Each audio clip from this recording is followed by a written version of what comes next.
To all storytellers and story lovers, my name is Laksh Datta. I host and produce the Jaipur Bites podcast, where you can hear many of the amazing sessions from the Jaipur Literature Festival. I also produce a few other podcasts, as you can see right here. English, Hindi, fiction, non-fiction. If you see something you like, maybe you can take a screenshot of this right now. I'll give you a second. And tune in later. Find them on your favorite podcast app. Welcome back to the front lawn of the 14th Jaipur Literature Festival, protected by Titol. This session is supported by radio partner MyFM. It is our pleasure to present the Chipko movement, a people's history. Shekhar Pathak, Ramchandra Guha and Manisha Chaudhary in conversation with Mukul Sharma. The Himalayan forests determine the well-being of India's northern plains. Scholar, traveller and activist Shekhar Pathak's important book, The Chipko Movement, A People's History, has been rendered in English by translator and publisher Manisha Chaudhary. It tells the story of how local communities in Kumaon and Garhwal, especially the women, resisted forest felling by loggers. Relying on extensive research and primary sources, it documents the antecedents, the inspiration and the impact of this transformative movement in its grassroots context. Edited and with an introduction by historian and public intellectual Ramchandra Guha, the narrative also bears witness to the deep friendship and understanding between Pathak and Guha, two men who share so little and so much. In a deep and insightful discussion, they speak with writer and academic Mukul Sharma about the book and its backstories. Shekhar Pathak is a Himalayan traveller and historian. He has published a number of books, research papers and popular articles, as well as edited 20 volumes of Pahar. His recent work includes Chipko Movement, A People's History, based on his Hindi book Hari Bhari Umeed. Ramchandra Guha is a historian and biographer based in Bengaluru. He has taught universities of Yale and Stanford, held the Arna Anais Chair at the University of Oslo, and served as the Philip Roman Professor of History and International Affairs at the London School of Economics and as the Satish Dhawan Visiting Professor at the Indian Institute of Science. Guha's books include a pioneering environmental history, The Unquiet Woods, and an award-winning social history of cricket, A Corner of a Foreign Field, which was chosen by The Guardian as one of the 10 best books on cricket ever written. India After Gandhi was chosen as a book of the year by The Economist, The Washington Post, Wall Street Journal, The San Francisco Chronicle, Time Out and Outlook, and as a book of the decade in The Times of India, The Times of London and The Hindu. Guha's most recent book is a 2-volume biography of Mahatma Gandhi. His books and essays have been translated into more than 20 languages. The New York Times has referred to him as perhaps the best among India's non-fiction writers, while Time has called him Indian democracy's preeminent chronicler. Guha's awards include the Leopold Hiddy Prize of the American Society of Environmental History, the Daily Telegraph Cricket Society Prize, Excellence in Social Science Research, the Ramnath Goenka Prize for Excellence in Journalism, the Sahitya Academy and the R.K. Narayan Prize. In 2009, he was awarded the Padma Bhushan, the Republic of India's third highest civilian honour. In 2008 and again in 2013, Prospect magazine nominated him as one of the world's most influential intellectuals. Manisha Chaudhary is an editor, translator and writer fluent in Hindi and English. Manisha runs her own not-for-profit publishing house, Manan Books, with a strong focus on equity in education, publishing, multilinguality for children and teachers. Mukul Sharma is a Delhi-based scholar, writer and development professional, specializing in environment, social, human rights and media. He's Professor Environmental Studies at Ashoka University. He's presently working on Dalit ecologies and religion, sacrality and environmental politics. Please do remember to comment by typing it in the comment section. We now present the Chipko Movement, A People's History. Shekhar Pathak, Ramchandra Guha and Manisha Chaudhary in conversation with Mukul Sharma. A small disclaimer that I know Shekhar Pathak, but don't remember since how long I have been knowing him.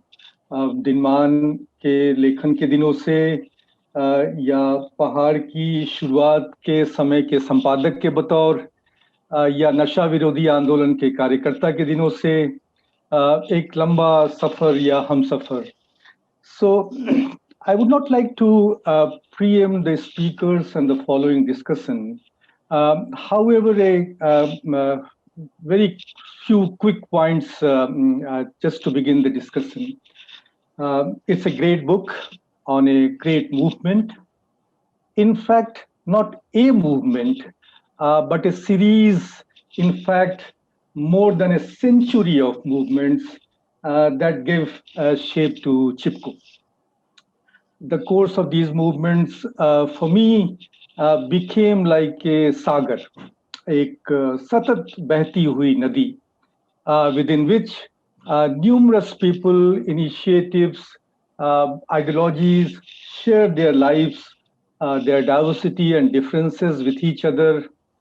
So how do you write a history of such movements? What you do and you don't do as a historian and as a writer. And when you say people's history, what all does this entail beyond academic rhetoricism? ये किताब इसकी एक अनूठी अद्भुत मिसाल है. We know CHIPCO has been written and projected widely by different sets of people in all these decades. CHIPCO, इसकी कर्मभूमि, इसके लोग, इसका क्षेत्र, इसका राज्य, all have changed significantly with so much of scholarship and publication already, good, bad, and ugly. Massive changes in society, polity, and economy. When there is so much to blur your eyes and visions, it's a huge challenge to be comprehensive, distinct, different, focused, and in an end, come out with a very sarthak, जीवंत और संवादपूर्ण लेखन. So I'm extremely happy with this publication of Shekhar Bhai, but I'm not surprised.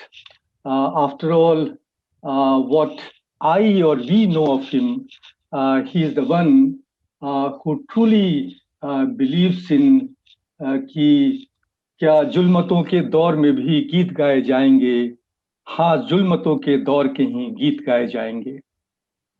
तो शेखर भाई, आपसे अनुरोध है कि आप अपनी हरी भरी उम्मीद चिपको मूवमेंट पीपल्स हिस्ट्री के बारे में अपनी बात बता के हम इस बातचीत की शुरुआत करें. मुकुल, राम और मनीषा और हमारे जयपुर लिटरेरी फेस्टिवल की पूरी टीम के मेंबर, मैं आप सबसे पहले आप सबको सलाम करता हूँ. मैं तो लेखक था तो मुझे ही अपनी किताब पर बोलना पड़ रहा है. ये बड़ा दुख का तलब है. आप लोग मुझे बताते कि क्या उसमें कमजोरियां रह गई हैं, क्या ठीक किया जाना है, तो शायद मेरे लिए रास्ता बनता. अब पहले लिखो फिर बोलो, कितनी मुश्किल मेरे लिए है. खैर, अब जब फंस गए हैं तो बोलना तो है. बहुत पहले की बात है, तकरीबन मेरे ख्याल में अब करीबन 30-35 साल पहले की बात होगी. मैं उन दिनों कूली बेगार आंदोलन पर काम कर रहा था और उसी दौर में राम जो है वो जंगल सत्याग्रह से लेके चिपको आंदोलन तक का काम कर रहे थे. तो उस समय काम करते करते राम को भी लगा और मुझे भी लगा कि जिस इलाके के आंदोलन का हम अध्ययन कर रहे हैं उस इलाके में मतलब there have been a series of social protest during colonial period as well as after independence. और जितने भी कुछ हो सका, जैसे कि उत्तराखंड में और जगह भी, वह जन आंदोलनों के कारण हुआ. जैसे डोलापाल की आंदोलन, जैसे कुली बेगार की प्रथा उठी तो आंदोलन के कारण, जंगलात के हक मिले तो आंदोलन के कारण 20s में, दलितों को डोली में या घोड़े में अपने दूल्हे दुल्हन को बिठाने का हक मिला तो आंदोलन के कारण, सड़क बनी तो आंदोलन के कारण, मंदिर में प्रवेश हुआ तो आंदोलन के कारण, और आज़ादी के बाद नशा रोकने की कोशिश हुई तो आंदोलन के कारण, विश्वविद्यालय बने तो आंदोलन के कारण, गढ़वाल कमिश्नरी बनी तो आंदोलन के कारण. और तो और एक हमारी सड़क का नाम ही भूख हड़ताल रोड है, और उसमें जो गाड़ी चलती है जो चिपको के 2 इलाकों को जोड़ती है, केदारनाथ से बद्रीनाथ तक वो जाती है, उस गाड़ी का नाम ही भूख हड़ताल एक्सप्रेस है, क्योंकि उसको भूख हड़ताल के बाद अर्जित किया गया। फिर बनते बनते बनते बनते जब अंत में पहुंचते हैं तो लास्ट डिकेड में 20वीं शताब्दी के जो राज्य के लिए आंदोलन चला, वो एक तरीके से 20वीं शताब्दी के तमाम जन आंदोलनों का कल्मिनेशन उसके जरिए। तो मुकुल जैसा कह रहे थे कि एक जन आंदोलनों की शताब्दी रही है यहाँ, और कोई हमारी या उत्तराखंड की बपौती जन आंदोलनों की नहीं है, पूरे देश में भी और दुनिया में भी जन आंदोलनों के जरिए ही लोगों ने पुरानी सत्ताओं को निकाला और नई सत्ताओं को तमीज दी, और जनतंत्र को भी जरा खुशबूदार, जरा ठीक ठाक बनाए रखने में। अभी जैसे हमारे बिल्कुल एन दिल्ली के अगल बगल किसानों का इतना बड़ा आंदोलन हो रहा है, तो ये भी एक जन आंदोलन है। अगर हमारे नियंता जरा सीखते हैं तमीज इससे, तो जन आंदोलन इस तरीके का ताप देते रहते हैं। अब जहाँ तक वन आंदोलन की बात है, तो वन आंदोलन का एक बड़ा हिस्सा पहले के अध्ययन में आ गया है। गोविंद वल्लभ पंत ने खुद 1922 में उन पर किताब लिखी। राम की जब किताब 89 में आई, तो एक तरीके से जो पुराना जंगल सत्याग्रह था उसको चिपको तक विस्तार मिला, और लोगों को पता चला कि नहीं, चिपको एकाएक नहीं हुआ है, चिपको के साथ एक पुरानी निरंतरता, एक पुरानी कंटिन्यूटी का पार्ट एक तरीके से वो है। और उससे ये भी सिद्ध हुआ कि कॉलोनियल रूलर्स और हमारे अपने रूलर्स के बीच में जंगलों को लेके कोई बहुत बड़ी दृष्टि में कोई बहुत बड़ा फर्क नहीं था। और वैसे भी हम 1927 का ही वन एक्ट अभी तक झेल रहे हैं या ठो रहे हैं, कह सकते हैं। तो मैंने इस बहुत सारी किताबें भी इस बीच आई। कुछ में एक मेरी क्षमता शायद ऐसी नहीं थी कि मैं चिपको आंदोलन पर इस तरीके का काम कर पाता, लेकिन राम ने एक गड़बड़ी उस जमाने में 89 में अपनी किताब में कर दी। अपनी किताब के अनक्वाइड रूट्स के फुटनोट में कहीं घोषित कर दिया कि मैं ये किताब लिखने वाला हूँ। मेरा सपना तो था, लेकिन मैं लिखने वाला हूँ इस तरीके का मैं लगता मुझे नहीं था। और मेरे लिए एक बड़ी मुश्किल ये थी कि चिपको आंदोलन में हिस्सेदारी करते हुए मेरे लिए उसमें से एक 100% विड्रॉल बड़ा डिफिकल्ट था। उसने बहुत समय ले लिया, और अंततः मैं फिर आगे गया। और कुछ ऐसा भी रहा कि एक जो जनतांत्रिक इंटेलेक्चुअल डंडा शब्द ठीक नहीं रहेगा, राम मेरे ऊपर चलाता रहा और मुझे भूलने नहीं दिया, उस काम से भागने नहीं दिया, और अंततः मैं उसको कर सका। और वो भी शिमला जाने के बाद जो है उस काम को आगे बढ़ा। फिर भी बहुत साल निकल गए। फिलहाल ये जो हरी भरी उम्मीद है, वो एक तरीके से इस पृथ्वी में जो मनुष्य का जीवन है उसके लिए जो बड़े बुनियादी संसाधन हैं, जैसे कि जमीन, जैसे कि जंगल, जैसे कि पानी, जैसे कि वाइल्डनेस, या जैसे कि बहुत सारे जीव जंतु वगैरह वगैरह, बायोडाइवर्सिटी, ये सब जो आधारभूत संसाधन हैं उनमें जंगल की केंद्रीयता बहुत मायने रखती है। चाहे हमारे देश में रखे, चाहे अमेजन के इलाके में रखे, साउथ ईस्ट एशिया में रखे, इवन रेगिस्तान के इलाकों में रखे, वहां भी एक पेड़ का कितना गहरा और कितने कितने मायने हो सकते हैं। तो जब संसाधनों के बहाने मैंने इसको देखने की कोशिश की कि कैसे आप जब जंगल को ले लेते हैं तो आप खेती पर दखल करते हैं, आप कुटीर उद्योग पर दखल करते हैं, आप पानी की व्यवस्था पर दखल करते हैं, आप जड़ी बूटी नहीं होने देते, आप अपने गीतों को हमारे ठीक ठाक तरीके से गाए जाने का माहौल छीन लेते हैं। और इसी तरीके से बहुत सारी और चीजें जो हमें जंगल से मिलती हैं, चारा, वनस्पतियां और बहुत तरह की चीजें, रेशा, रंग, रसायन, पता नहीं क्या क्या जंगल से मिलता है। और अभी जो बताया गया है कि जंगल की केंद्रीयता खास तरीके से ये क्लाइमेट चेंज के जमाने में क्लोरोफ्लोरोकार्बन्स को नियंत्रित करने के कारण, और सबसे ज्यादा कार्बन सिंक के जगह के रूप में जंगलों के मायने और जंगलों का मर्म जो है वो बिल्कुल अलग तरीके से बढ़ता है। इस तरह हमें इस आंदोलन के अध्ययन के बहाने एक तरीके से जंगलात के बहुत सारे आयामों को छूने की कोशिश मैंने उसमें की इस किताब में। बाकी बहुत सारी चीजें तो किताब में कही दी हैं, और हम राम और मनीषा और मुकुल कहेंगे तो ज्यादा अच्छा रहेगा। लेकिन मैं एक चीज कह सकता हूं कि मैंने जो एक इतिहास के विद्यार्थी की हैसियत से जो एक स्रोतों की विविधता होती है, जो डाइवर्सिटी ऑफ सोर्स मटेरियल, उसका मैंने बहुत विहंगम इस्तेमाल किया है। जो फोक हिस्टोरिकल मटेरियल है, जो फोकलोर है, जो वर्नाकुलर प्लस है, जो आर्काइविक मटेरियल है वो तो अपनी जगह पर है, जो सेटलमेंट रिपोर्ट्स हैं, जो फॉरेस्ट रिपोर्ट्स हैं, पुराने सारे बहुत सारे अध्ययन, बहुत सारे पुराने जर्नल्स इंक्लूडिंग इंडियन फॉरेस्टर और हमारे देसी भाषाओं के पत्रों से जो मिला, पुराने पत्राचार का बड़ा इस्तेमाल किया, जो काउंसिल की प्रोसीडिंग से, गवर्नर जनरल की काउंसिल की प्रोसीडिंग से लेके हमारे अपने काउंसिल की प्रोसीडिंग्स तक का। लेकिन सबसे इंटरेस्टिंग इस्तेमाल मैंने इंटरव्यूज का किया, क्योंकि आप बहुत सारे लोगों की मैंने 2-2, 3-3 बार इंटरव्यू लिए। जब आप किसी आंदोलन में हिस्सेदारी करते हैं तो how you look at the movement and at yourself, और जब आप 20-30 साल बाद मूवमेंट को देखते हैं तो हाउ यू लुक बैक। तो ये जो एक धीमापन आपके जीवन में और आंदोलन के जीवन में जब आता है, तो तब आप किस तरीके से रिएक्ट करते हैं। तो चिपको आंदोलन के पार्टिसिपेंट्स और लीडर्स से अलग अलग समयों पर लिए गए इंटरव्यू उस सामाजिक मिजाज के एक्सप्रेशन एक तरीके से होते थे जिस सामाजिक मिजाज का वो रिप्रेजेंटेशन कर रहे होते, सरकार से लड़ रहे होते थे अपनी डिमांड्स के कारण। उन पर तरह तरह के, जैसे हमारे अभी किसानों पर आरोप लग रहे थे, चिपको आंदोलन पर भी आरोप लगाए जाते। इवन चंडी प्रसाद भट्ट जैसे गांधीयन को, सर्वोदयी को, वैष्णव को उग्रवादी आंदोलन से जोड़ने का जोखिम किया गया, और उनके बहुत सहोदरों ने इस तरीके का किया जो सर्वोदय से जुड़े हुए लोग।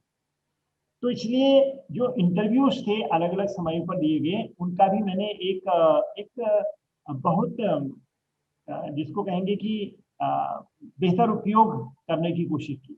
फिर कुछ दुर्लभ पत्राचार जो आपस में था, जैसे कि सरला बहन का, जैसे कि सुंदरलाल बहुगुणा, चंद्र प्रसाद भट्ट, थूम सिंह नेगी, शमशेर बिष्ट, राजीव लोचन शाह से लेके और बहुत सारे लोगों का, इवन MS स्वामीनाथन और हमारे क्या बोल माधव गाडगिल से लेके अनिल अग्रवाल और आपके अनुपम मिश्र, इनके जो पत्राचार थे उनसे भी बहुत सारे लेयर्स उस समय की मनस्थिति का हमारे सामने एक तरीके से आता था। तो उसको भी मैंने रखने की कोशिश की।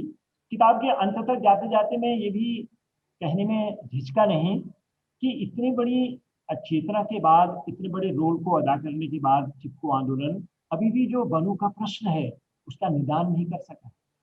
अभी भी जो वन है वो वनवासी के नहीं हुए हैं, वो उन लोगों के नहीं हुए हैं जिनके की वो हुआ करते हैं। आज भी जंगलों पर व्यवस्था बैठी हुई है, सरकार बैठी हुई है, कॉरपोरेट बैठे हुए हैं। तो यहाँ पर मैं अंत में रुक गया हूँ। तो ये एक उस किताब का लब्बो-लुबाब है, लेकिन ये अलग से कोई आंदोलन नहीं है जो जिसको दाएं बाएं नहीं जोड़ा जा सके। ये उस 20वीं शताब्दी के जन आंदोलनों की निरंतरता का एक बहुत बड़ा एक्सप्रेशन था, जो ये भी संकेत देता था कि कॉलोनियल रूलर्स ने जिस तरीके से जंगल के मामले को लिया, उसको हल न करने की कोशिश की, और वो अंत में बहुत बड़े उग्र आंदोलन के रूप में रूपांतरित, नॉन वायलेंट बट बहुत एग्रेसिव आंदोलन के रूप में रूपांतरित हुआ। उससे कोई समझ हमारे आज़ादी के आंदोलन, आज़ादी की बात के नियंताओं ने उससे नहीं ली, ये भी मैंने उसमें बताने की कोशिश की। एक और मजेदार बात मैंने उसमें कहने की कोशिश की है कि 1919-20 के जंगल सत्याग्रह के बाद 3000 वर्ग मील जंगल हमारे समाज को लौटा दिया गया। जो पुरानी रट पंचायतें थी वो वन पंचायतों के रूप में रीइन्वेंट हुई। लेकिन इस 1980 के आंदोलन के बाद की भी बड़ी उपलब्धियां रही, जैसे कि फॉरेस्ट एक्ट, कंजर्वेशन एक्ट 1980 आया, जो 1927 के फॉरेस्ट एक्ट में सबसे बड़ा और सबसे महत्वपूर्ण एक तरीके से संशोधन था। इसी तरीके से 1000 मीटर से ऊपर ग्रीन फेलिंग रुक गई। इसी तरीके से जो 30-30, 40-40 साल के लिए स्टार पेपर मिल्स और बड़ी इंडस्ट्रीज को जंगल लीज पर दिए गए थे, वो उसको एक तरीके से स्थगित कर दिया गया उस लीज। ये सब उपलब्धियां थी, लेकिन जो आज भी जो जनता के, वनवासी के अधिकार जंगल में होने चाहिए, वो अधिकार उसको वापस नहीं मिले। मैं यहाँ पर रुक जाता हूँ। धन्यवाद शेखर भाई। Now I would like to go to Professor Ramchandra Guha. As said, he has written an introduction to the book, and also he has contributed immensely to the making of this book. So over to you, Professor Ram. Thank you, Mukul. In his remarks, Shekhar pointed out that Chipko is part of a very long and rich history of popular struggles in the Himalaya. Among the most important social movements in Uttarakhand were the Begar abolition movement of the 1910s and 20s, which was the subject of Shekhar's first book. Then in the 30s and 40s, you have large-scale participation in the freedom struggle, particularly the 42 movement. Well, one of the most active parts of the 42 movement was a party called SALT. So there was a salt satyagraha of 1930 which Gandhi led, and there was a salt satyagraha which peasants of Kumaon led in the 1940s. After independence, you've had the Sharabandi Andolan, again a subject of a wonderful pamphlet by Shekhar in the 1980s called Nasha Ek Shadyantra Hai. Then you had anti-dam movements, such as the anti-Tehri Dam movement. You had the statehood movement, the popular struggle leading to the creation of Uttarakhand. So Chipko is part of a very large panoply of social movements in Uttarakhand. But outside Uttarakhand, it's the most famous. It's not even the only forest protest movement in Uttarakhand. I mean, protests against state encroachment on forests date to the late 19th century in Tehri Garhwal, British Garhwal, and British Kumaon. But Chipko is celebrated all over the world because Chipko inaugurated the birth of what is called the environmentalism of the poor. Before Chipko, it was commonly believed that environmental protection, conservation, sustainability was a concern of rich people. You first developed and polluted, and then you cleaned up. But what Chipko demonstrated was that environmental sustainability, wise use of nature, was even more important in poorer countries with densely populated countries with deep dependence on natural resources for sustenance. So well before climate change, the early 1970s, Chipko brought the question of sustainability center stage in India and across the world. Chipko inspired forest protest movements in every continent. That's why it was so celebrated, and that's why it was so misunderstood and misrepresented. You know, a price of fame is everyone wants to jump on the bandwagon and make of that what they want. So the great importance of Shekhar's book, apart from the deep research, the profound insights, is that it sets the record straight on many, many aspects of the Chipko movement. I mean, it's also a debunking of many myths that have accrued around the movement, its leadership, its origins, and so on. So it's a fundamental contribution to the history of Uttarakhand, to the history of environmentalism, and to the history of contemporary India. And I really, really hope that it is widely read in English, as indeed it has already been widely read in the Hindi edition, Hari Bhari Umeed. I'm deeply grateful to, I won't thank Shekhar because, as he said, I nagged and pestered him to write the book. He is a brother to me, and you do not thank your brothers. But I will thank Manisha for doing this wonderful translation, which I have shortened somewhat because I felt that the English reader, the rich detail is in the Hindi edition. I'm deeply grateful to Manisha for taking on this selfless work of translation, because translation is a work of self-effacement. If you abandon your ego and your career, set it aside to promote the ego and the career of somebody else. I mean, that translation is a work of selflessness and self-effacement, and I'm deeply grateful to Manisha for doing this. I'll just say one last thing. Those who follow translation studies in India will know that in the last 10 or 15 years, there's been a flourishing of translations from the Indian languages into English, but particularly of novels. From Bangla, from Kannada, from Tamil, from Urdu, from Malayalam, from Marathi, from all the languages of our republic, the finest literature is appearing in translation. But non-fiction and serious history is much less represented in the world of translation.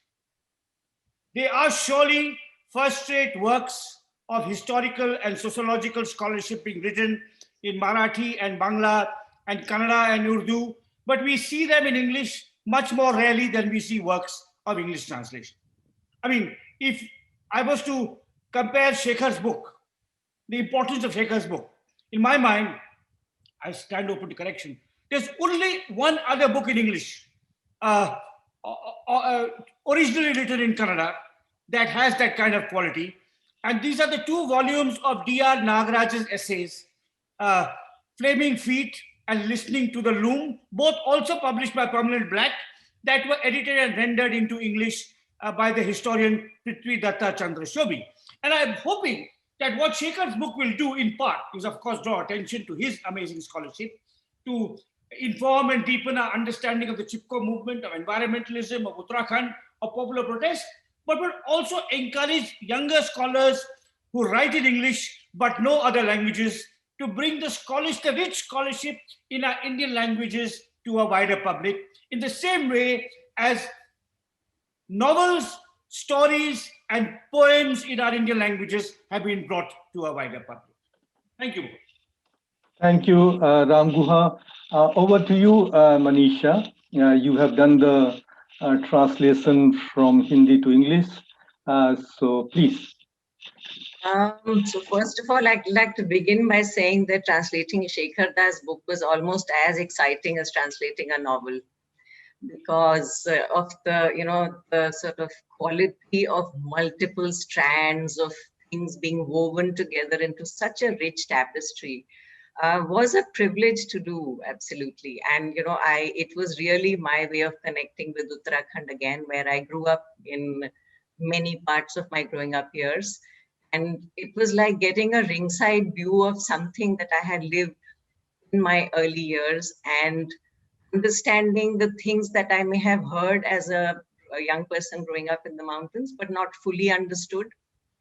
But then when you actually saw how Shekhar Da looked at this whole history of struggles in Uttarakhand, and because of my whole engagement with feminism and understanding how women are central to so many of these movements for social change, as well as for movements which have an ecological basis, because they are the primary bearers of the problems that arise when there is an ecological imbalance in wherever they are located.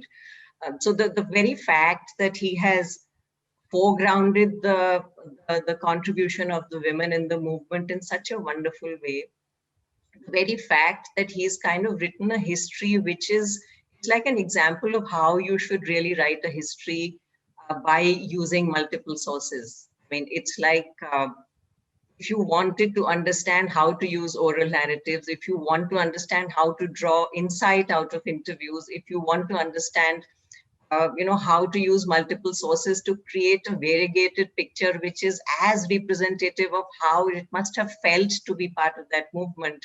Shekhar Das' book is a sort of living example of that. He's been like observer, participant, chronicler, historian, scholar. He's so many things all woven into one, and with the passion that he brings to everything. So, I mean, I really enjoyed it. It really put me in a different kind of mind space as when I translate creative writing, because I think you have to be very transparent when you're doing nonfiction. I try to do as transparent a translation as possible, where your rigor has to be of a different quality altogether. I mean, in a novel, you can do your interpretations and you can do, a little bit of idhar udhar. But Shekhar Da की आवाज में इतना गुरुत्व है, इतना भार है कि आप सोच भी नहीं सकते कि जो उन्होंने कहा है आप उसको जितना केयरफुली कैप्चर कर पाए, वही मेरी कोशिश थी इस ट्रांसलेशन में. उसके बाद it is the job of the editor, it's the job of the publisher to make it more, ready for the English-speaking public. But as a translator, my business was to really try and capture his voice. And I really say voice in non-fiction, with the full understanding that I'm making a statement.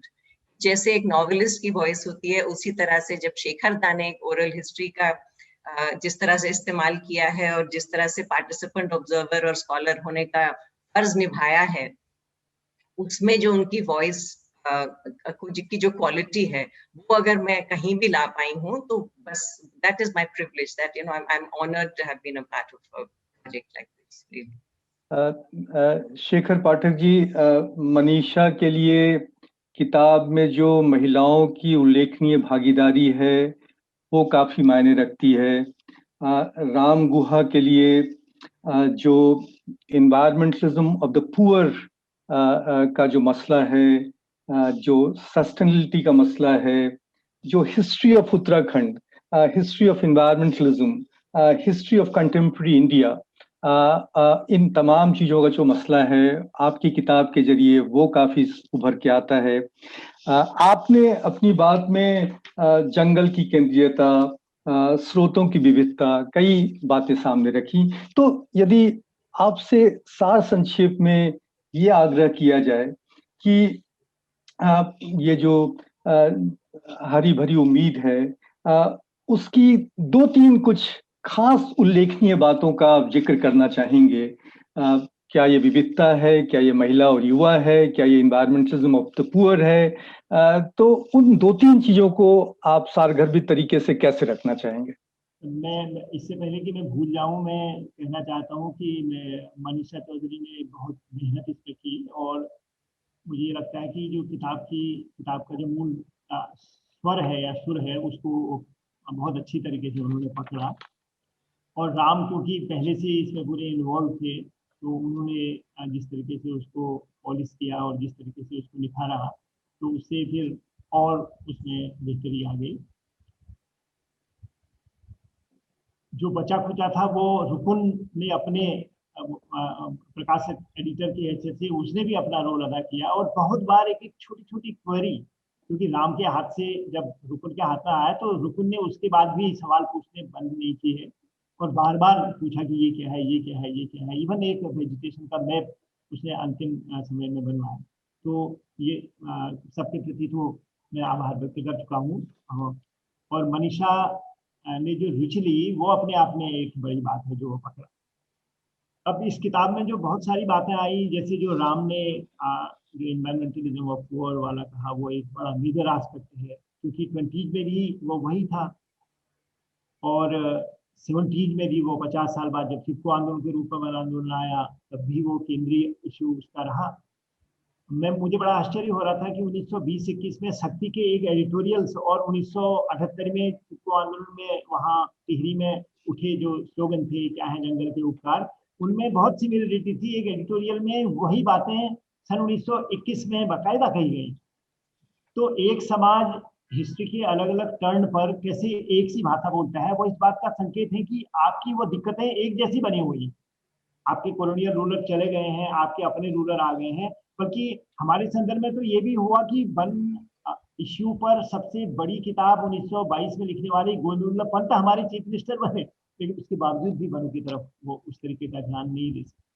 और आजाद भारत में वनवासी, जनजातियां, दलित, ये ठीक है कि reservation अपनी जगह पर हुआ, लेकिन ये कहीं भी केंद्र में नहीं आ पाए, ये किनारों में ही बने रहे, और तब से आज तक किनारों में ही बने हुए हैं। इस किताब में जो महिलाओं के बारे में कहा गया है उसमें ऐसा सिलेक्शन नहीं हुआ है कि आप एक गौरा देवी का नाम या एक टिहरी की किसी एक माँ का नाम ले रहे हैं, जैसा कि जो इकोफेमिनिज्म पर बोलने वाले लोग, लिखने वाले लोग हैं, उन्होंने किया। दर्जनों महिलाएं हैं, अगर आप इस किताब से गुजरेंगे तो आपको कम से कम 60-70 महिलाएं के ऐसे नाम मिलेंगे, और कम से कम 25-30 के तो चेहरे मिल जाएंगे जिन्होंने इस चिपको आंदोलन में अपनी तरीके से योगदान दिया। हम लोग सेलेक्टिव मेमोरी के बीमार देश है, एक तरीके से चुनिंदा चीजों को हम याद करते हैं और सुनते हैं। इसमें जो हिंदी वाले में आपने देखा होगा, अंग्रेजी में गुंजाइश नहीं थी 1 लाख शब्दों से आगे जाने की। जो हिंदी में एल्बम है तो उन 70 उसमें आप उन चेहरों को देखेंगे जो आम पहाड़ी के चेहरे हैं, आम माँ या भाई या पिता के चेहरे हैं जिन्होंने चिपको आंदोलन में उस जमाने में कंट्रीब्यूट किया।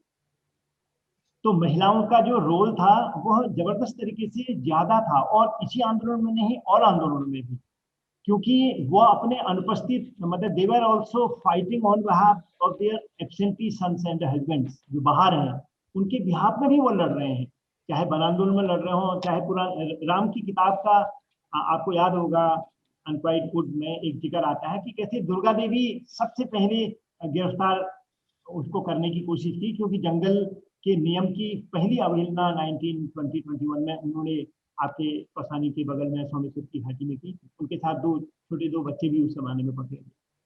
तो इस किताब में महिलाओं का ही नहीं, युवाओं का ही नहीं, बल्कि बच्चों का भी जबरदस्त रोल कैसे चिपको आंदोलन में हुआ वो मैंने बयान किया, और उसको मनीषा ने बखूबी अंदाज में उसने दिया है कि अगर कोई आंदोलन अपने बच्चों को विह्वल न कर पा रहा हो, जिसको कहेंगे कि मोह न कर पा रहा हो, आंदोलित न कर पा रहा हो, तो इसका मतलब है कि वो आंदोलन आपके समाज के अलग अलग हिस्सों में पेनिट्रेट नहीं कर पा रहे। जैसे अभी आप देख रहे हैं कि किसान आ रहे हैं तो किसानों के बच्चे किस तरीके से काम कर रहे हैं, अपना होमवर्क भी कर रहे हैं, अपनी क्लास भी ले रहे हैं आदि आदि। तो ये चिपको में जो महिलाओं और युवाओं और बच्चों का विरोध है, उस ये एक इसका अच्छा रिच पक्ष है। दूसरा जो मैं कहना चाहता हूँ कि जो पॉलिटिकल पार्टीज के लोग थे वो किस तरीके से उनको इस आंदोलन ने विवश कर दिया कि दे शुड जॉइन चिपको आंदोलन even against the dictates of their political party.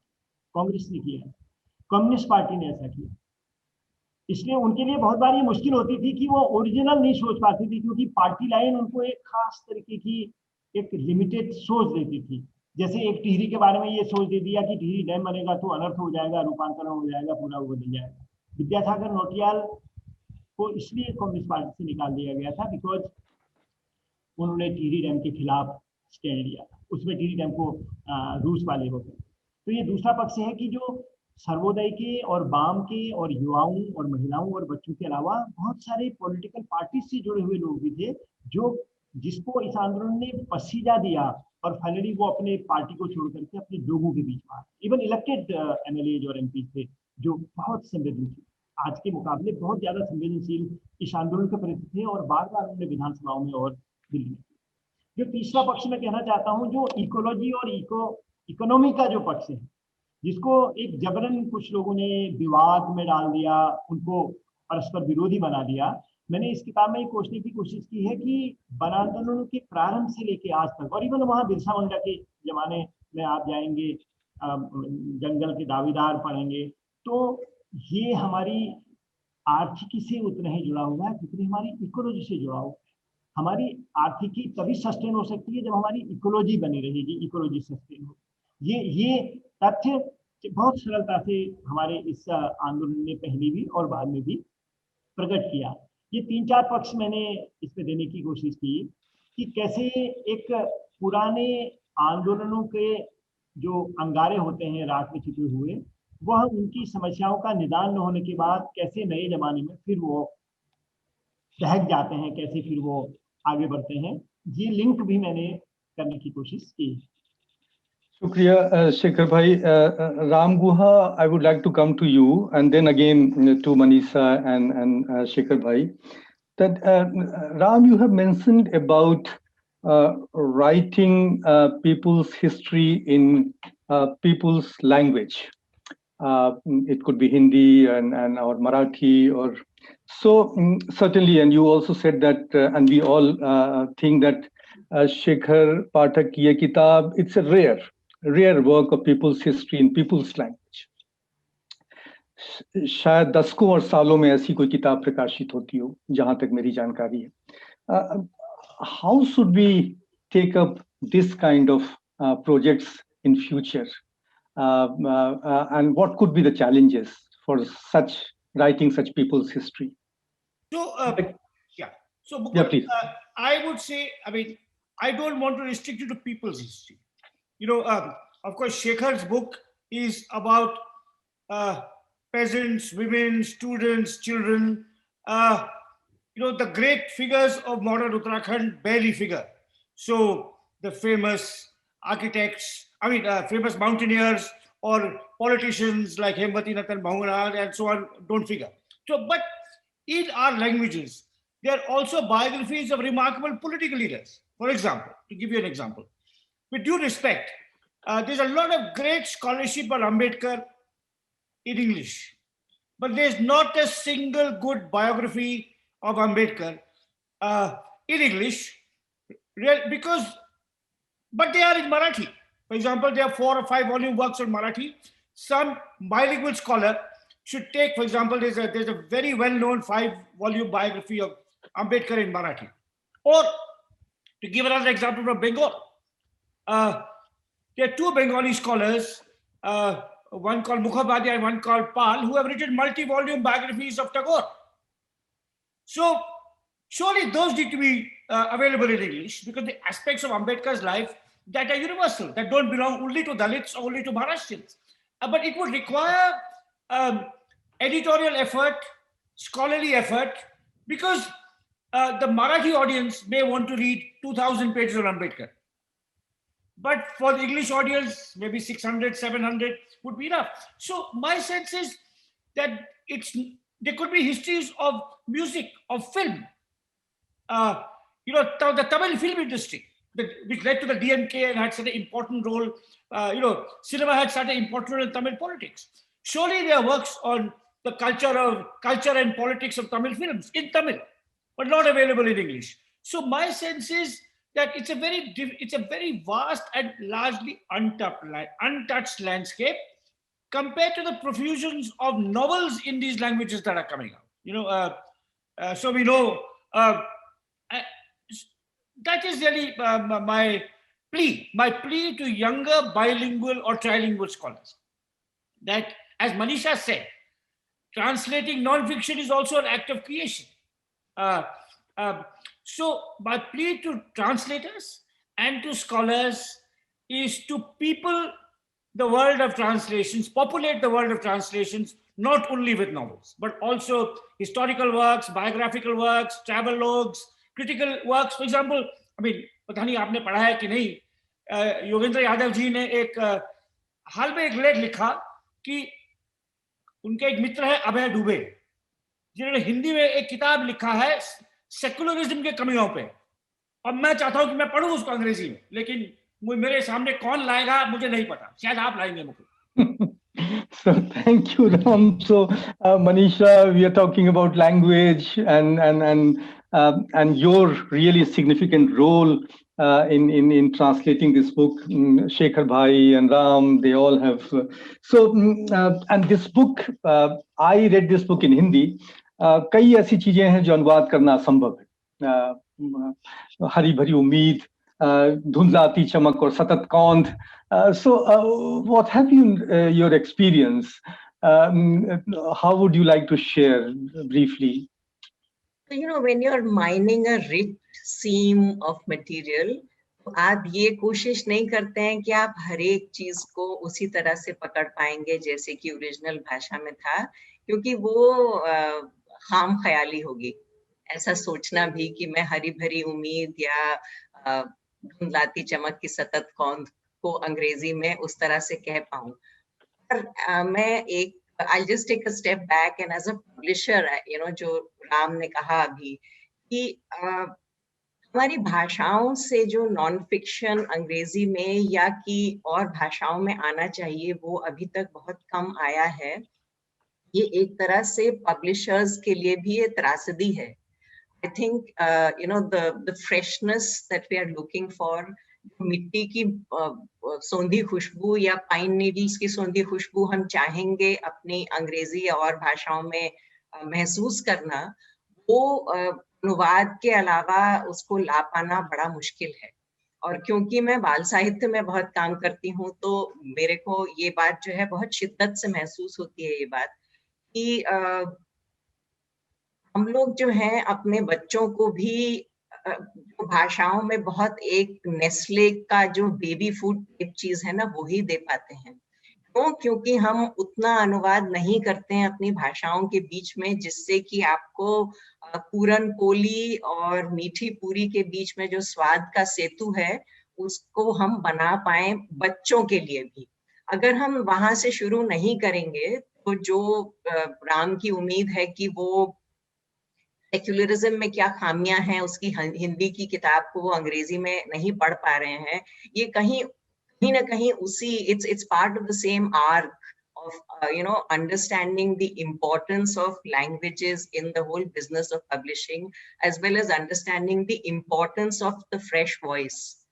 As publishers, even as a commercial publisher, if I'm looking for a fresh voice, if I keep plying the same field, I will not get a new crop.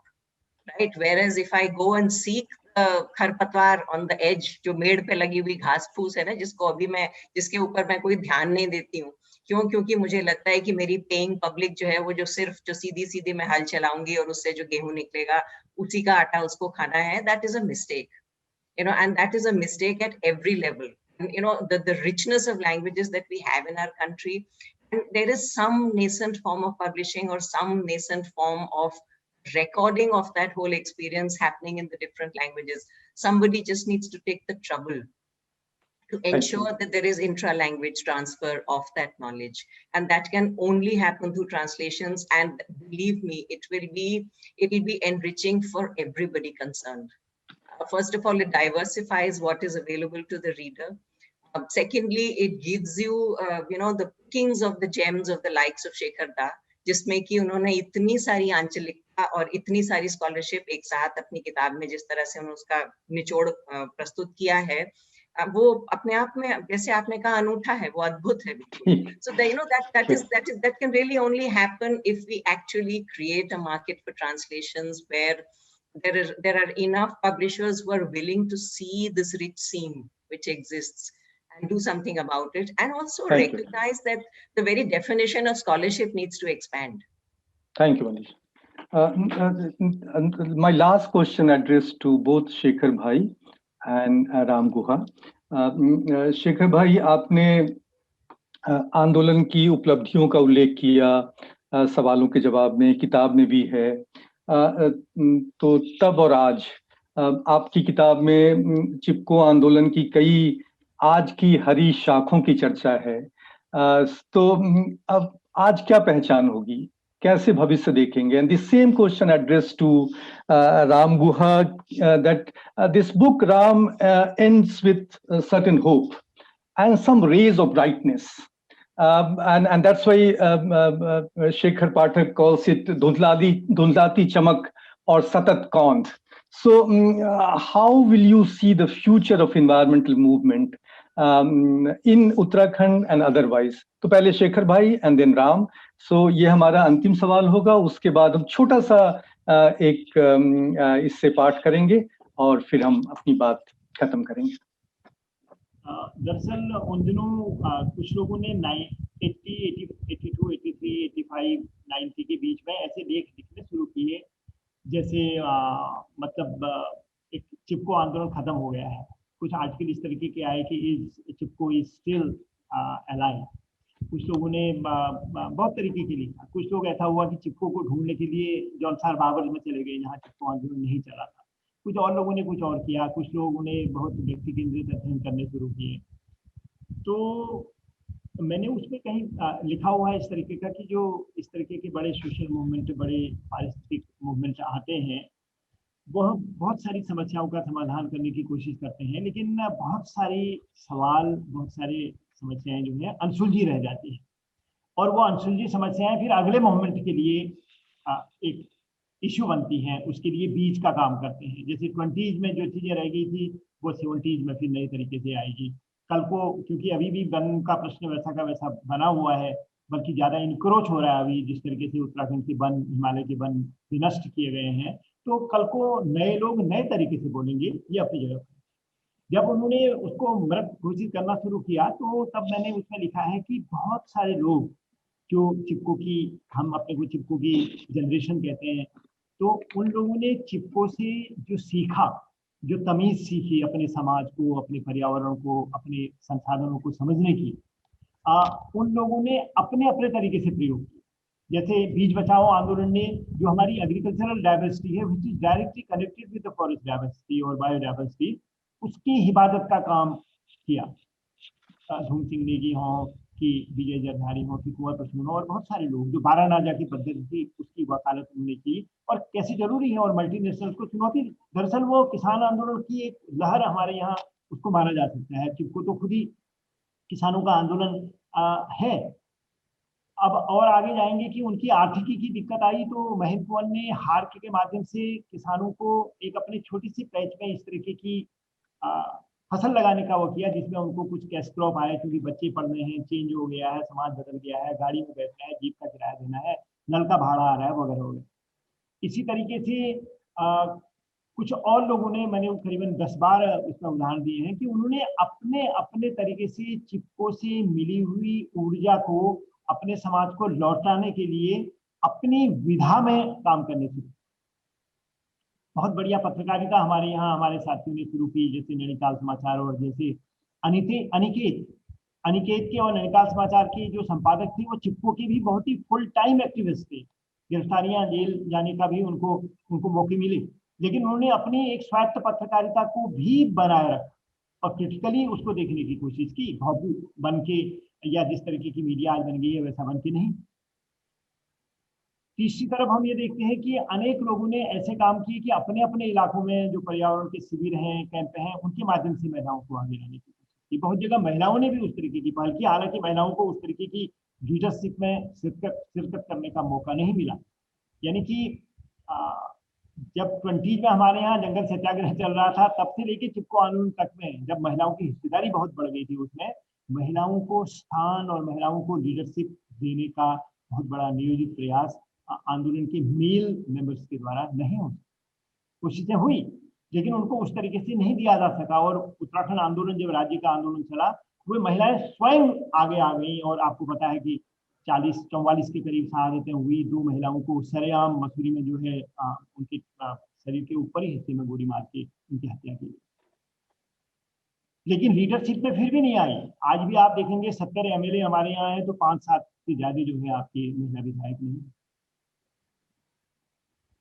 तो जो मैंने ये वाला अंतिम हिस्सा जो सतत कौंध वाला दिया है, मैंने कहा था कि चिपको की द्वारा जगाई गई जो एक क्या कहेंगे चेतना हमारे समाज में है, वह क्रिएटिविटी के, सृजनशीलता के अलग अलग नमूनों के रूप में हमारे यहाँ आती रही है। बहुत सारे शिक्षक वहाँ से लिखते हैं, उन्होंने अपने फील्ड में बहुत बढ़िया काम किया, फॉरेस्ट्री के और उसके। बहुत सारे लोग वन विभाग में जो प्रभावित हुए, बहुत सारे लोग जो साइंस और सोशल साइंस में काम कर रहे थे, they were inspired। तो वो अपने अपने तरीके से उनको लगा कि हम एक तार्किक और एक समग्र तरीके से आंदोलनों का अध्ययन करें और वैसे ही पारिस्थितिकी का अध्ययन करें। तो ये मैंने बहुत सारे उसमें छूने की कोशिश की है जिन्होंने उस कॉज को आगे बढ़ाया। Ram, over to you. Yeah, so a very important date in the history of the Chipko Andolan is 1970, when there was a major flood in the Alaknanda River, because that brought home to the activists of the Chipko Andolan that deforestation in the Himalaya not only deprived them of fuel, fodder, and so on, but could devastate the entire Indo-Gangetic plain. So the ecological importance of the Himalaya to India as a whole is profound. And now the Himalaya, the Uttarakhand Himalaya, is, though commercial forestry has stopped, it's now under 2 kinds of fresh assault. One is this manic craze of building large dams across the Himalaya in a geologically sensitive zone. And the other is this utterly foolish, and I would use the word advisedly, criminal Char Dham highway project, having 4-lane highways in the hills, which the Supreme Court has warned against. But our government is known for disregarding court orders and for doing what it wants. So I think that if the wave of large dams continues, if this Char Dham highway is not stopped, you will have much more incidents like the Kedarnath flood of 2013, which was not an act of God, it was an act of man caused by a reckless, rapacious destruction of the environment. So if Chipko has to be revived and renewed in its own homeland of Uttarakhand, I think it's very important that dam construction be stopped immediately and the Char Dham highway be absolutely abandoned. That would be the good not only of Uttarakhand, but of the entire country. Thank you, Ram. We have almost finished our time. It's time out, but मैं फिर भी चाहूंगा कि 1 या 2 minute में राम की किताब का एक छोटा हिस्सा आप लोगों के सामने, शेखर की किताब, सॉरी शेखर की किताब, ये हरी भरी उम्मीद का अंतिम अध्याय है जिसकी बात हम लोग अभी अभी कर रहे थे। चिपको के 40 साल, धुंधलाती चमक और सतत कौंध का, और इसका हिस्सा है चिपको चेतना का मिजाज। वहां से मैं ये कुछ पंक्तियां आपके सामने पढ़ रहा हूं। अनेक विद्वान यह मानते हैं कि चिपको ने जिस चेतना को जन्म दिया उसमें दर्शन और व्यावहारिकता का समन्वय था। इसलिए चिपको आंदोलन के कहे का उसके करे से रिश्ते के कारण यह आंदोलन सर्वाधिक आकर्षक और प्रेरक हुआ। महत्वपूर्ण पक्ष यह था कि कोई समाज पहले चिपको का विचार दे और फिर उस पर सफल कार्यवाही करे। यह सभी को अनोखा लगा कि चिपको ने संरक्षण का संदर्भ आम आदमी से जोड़ा और यह आम आदमी के हक हकूकों से नजर हटाए बिना किया। इसलिए वह आर्थिकी और पारिस्थितिकी का आंदोलन एक साथ बन गया। चिपको में सिर्फ पारिस्थितिकी को ढूंढने से स्वयं यहाँ का समाज शंकित हुआ और बना हुआ है। आलम सिंह बिष्ट के शब्दों में, हम चंद खड़िक को सिर्फ खेती के यंत्रों के लिए चाहते थे, जलाने या मकान बनाने के लिए नहीं।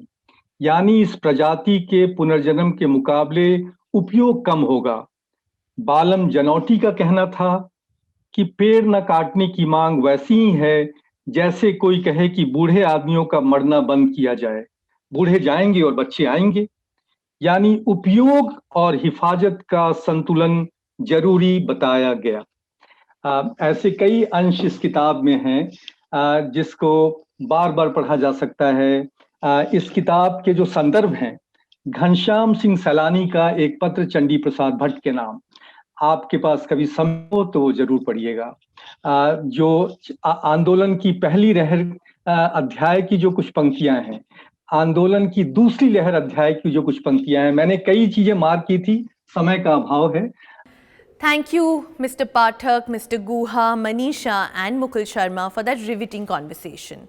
It was truly wonderful. We thank our partners, My FM, for their support and our celebration partner, Diageo. Thank you all for watching and being such a great audience. Please do stay logged on to continue to watch with us the series of exciting sessions featuring a stellar list of speakers that we have specially curated for you. Do also remember to pick up your copy of the book from our bookstore, Amazon Online. Please do remember to tweet using hashtag Jaipur Literature Festival 2021 and tag us at Jaipur Lit Fest. The festival is protected by Dettol. To all storytellers and story lovers, my name is Laksh Datta. I host and produce the Jaipur Bites podcast, where you can hear many of the amazing sessions from the Jaipur Literature Festival. I also produce a few other podcasts, as you can see right here. English, Hindi, fiction, non-fiction. If you see something you like, maybe you can take a screenshot of this right now.